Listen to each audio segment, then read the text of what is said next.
இப்ப அவர் எப்படி இருக்காரு? டோன்ட் வரி, பேஷண்ட் கண்ணு முழிச்சிட்டாருமா.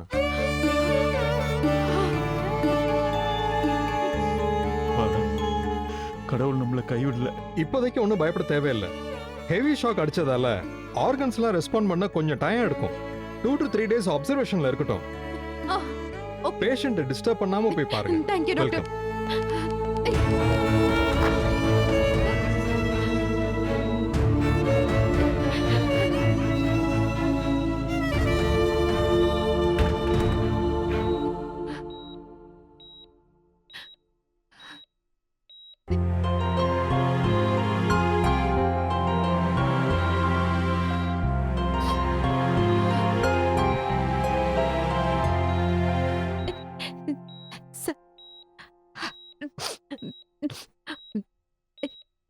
சரவணா,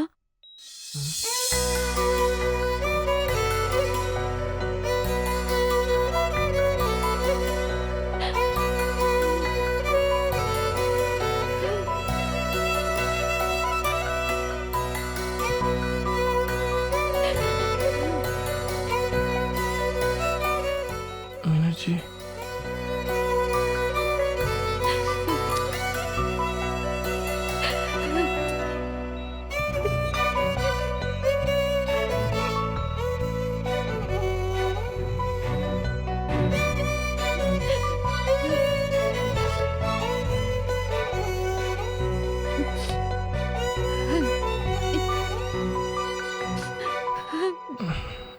ஏன் மீனாட்சி பயந்துட்டியா? செத்துட்டேன்டா. கரண்ட் ஷாக் அடிச்சு நீ கீழே விழுந்த நிமிஷம் என் இதயமே நின்னு போயிடுச்சுடா. பதறி அடிச்சு ஓடி வந்து பார்த்தா உன் காதுல இருந்தெல்லாம் பிளட் வந்துச்சு. நீ பேச்சு மூச்சு இல்லாம கிடந்த. ஒரு நிமிஷம் என் உயிர் என்கிட்ட இல்ல.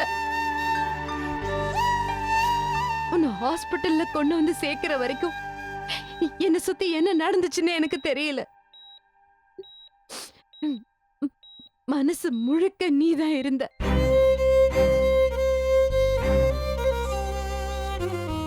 கடவுளே, எப்படியாவது என் சரவணனை காப்பாத்திடுங்கிற நினைப்பு மட்டும்தான் என்கிட்ட இருந்துச்சுடா. வெளியே உட்கார்ந்திருந்த ஒவ்வொரு நொடியும் நான் தவிச்ச தவிப்பு எனக்கு மட்டும்தான் தெரியும். எனக்கும் தெரியும் மீனாட்சி.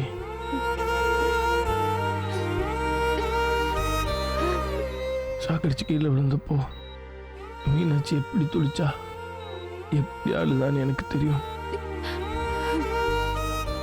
நான் பேச்சு மூச்சு இல்லாம தான் கிடந்தேன். கிட்டத்தட்ட உயிர் போற நிலைமை. ஃபேக்டரியிலேருந்து ஹாஸ்பிட்டல் வரைக்கும் என் கையை விடாம பிடிச்சிக்கிட்டு என் பக்கத்தில் உட்காந்து நீ அழுதுகிட்டே வந்தது கேட்டுச்சு.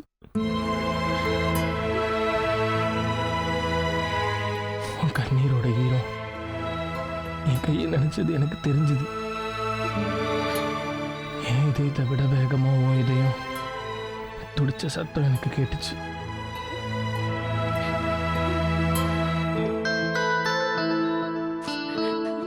நான் அவ்வளோ சீக்கிரம்லாம் உன்னை விட்டு போயிட மாட்டேன் மீனாட்சி. என்கிட்ட இருந்து நீ தப்பிக்கவே முடியாது. நீ ஏன் என்ன வேணாம்னு சொன்னாலும் நான் உன்னை விட்டு போக மாட்டேன். இதே மாதிரி நீ எப்பவுமே என் கூட இருக்கணும். நான் சாகுற வரைக்கும் நீ என் பக்கத்திலே இருக்கணும். நான் உனக்கு முன்னாடியே செத்து போயிடணும்டா. நீ இல்லாத ஒரு வாழ்க்கைய என்னால யோசிச்சு பார்க்க கூட முடியாது.